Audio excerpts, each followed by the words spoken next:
So in today's blog, it's a little bit different because usually I'm answering questions that people ask me a lot, and that is, how do I do this? How do I make money this? How do I find deals? How do I negotiate? Different how-to stuff. And this is a little bit different, and so I'm just going to ask you a question. Have you ever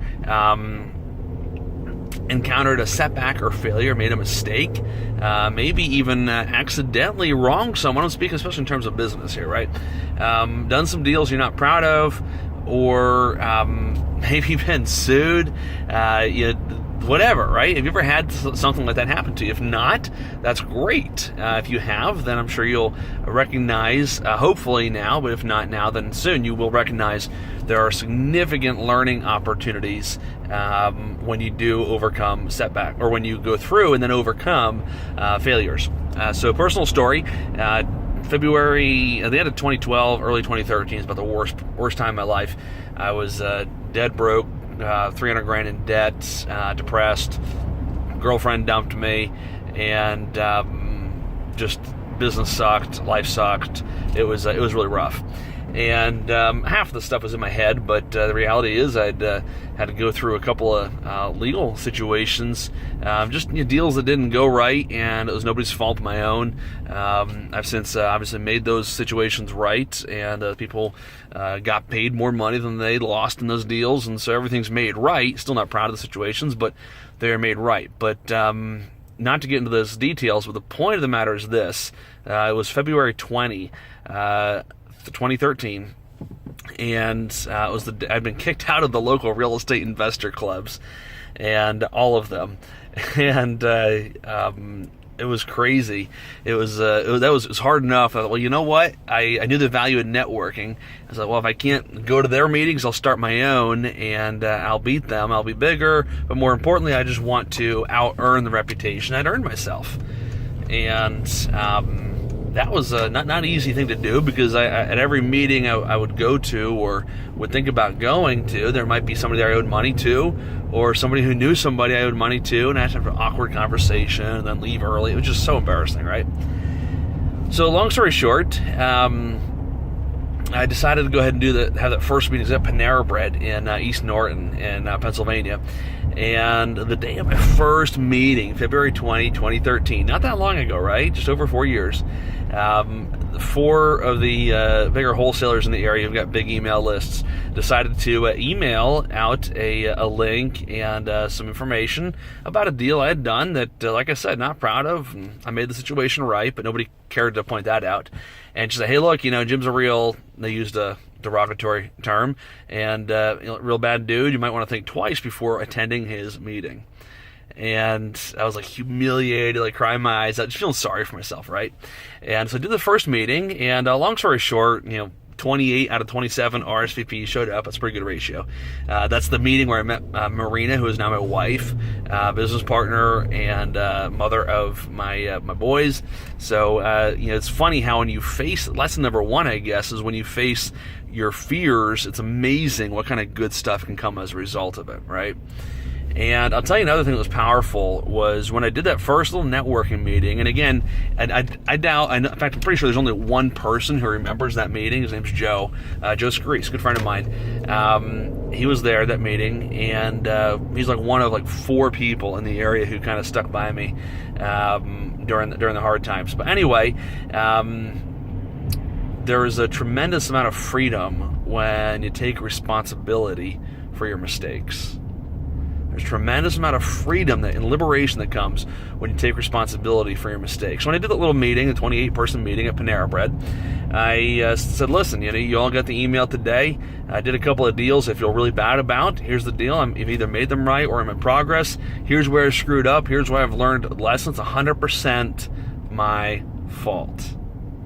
Not every deal really was. It was the contractors, but really I should have managed the contractors better or whatever, right?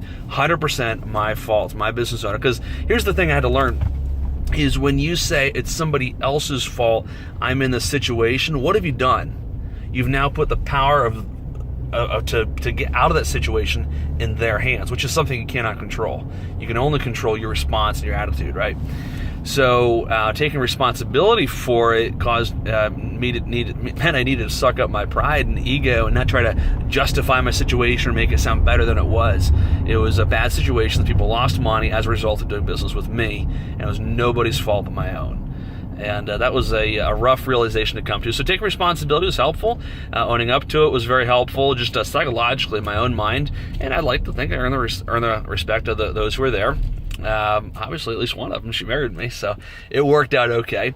But then, and this was the turning point, because I had spent about 18 months just kind of with my head in the sand, not doing many real estate deals, because I was, like I said, just afraid to take any action at all, because I'd, had failed on lease option deals, wholesale deals, rehabs. I had done some of each kind that had just gone wrong, and I was just really afraid to pull the trigger in any kind of deal. Until finally and I was also afraid of meeting somebody or coming and say, look, well, hey, I heard so-and-so, you did this, and, finally I had to come to realization, like, I can't sit here and do nothing the rest of my life. I was doing a deal here and there just to stay alive, right? So I know two ways to make money at the time. One was, landscaping, cutting grass, building patios. I sure as heck wasn't going back to that. And number two was real estate.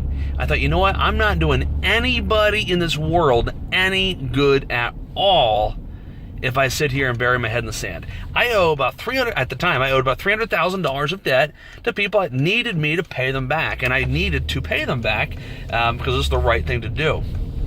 I thought, I'll never do that if I go get a landscaping job again, right? I'll never do that if I start cutting grass for people. I can never do. The only way I can make right the wrongs I've done is to out-earn the situation, not just in terms of reputation, but in terms of income. And so I thought, you know what? I need to face my fears. And so what I do, I called every single person. Boy, was that hard. I called every single person I owed money to. I've been dodging their calls for a while. Not proud of it at all. It's not the right thing to do. You got to communicate. Some people hated my guts, but I said, listen, I don't know how, I don't know when, but I will pay you back. And I'm going to start, and this is somebody gave me this advice once, you got to do something. Even if it's $10 a month, you pay everybody something every single month. So I started doing that. And so within about 16 or 17 months, I'd paid back all the money, plus interest. I got paid back in full. And so I faced my fears and decided, you know what, I'm not doing anybody any good. I can't do anybody any good if I don't start making some money to make right these wrongs. And I'll tell you another thing that needed to happen in order to, move on. And this might sound crazy, but it sounds weird, but I needed to forgive myself for the mistakes I'd made. Now, forgiving myself didn't forgive the debt that I owed people by any means, right? When I say forgive myself, what I meant was stop beating myself up, stop feeling sorry for myself. I owned the mistakes I had made, right? I owned the wrongs I had made. I took full responsibility for it. But I took responsibility for also making right that situation as well. So if you're in a negative situation, I recommend you do the following. 1, face your fears. 2, own up to your responsibilities and mistakes you've made. Take 100% responsibility from them. Suck up your ego. Don't try to make the situation sound better than it is. And communicate with those. If you owe money to people, communicate with those people. And then third thing I recommend you do is you stop feeling sorry for yourself. Get off of your butt and start working yourself out of your situation. And it's amazing how when you stop caring what other people think, it's amazing what good things can come as a result of it. You just keep your nose to the grind and work your butt off. So fast forward, a little more than 4 years now, which the last 4 years just flew by. Last year I made a little over $1 million in this real estate business, and my gosh, like every week lately we're locking up 2, 3, 4, 5, 6 deals every single week, and we've got 30-something construction projects going on at a given time.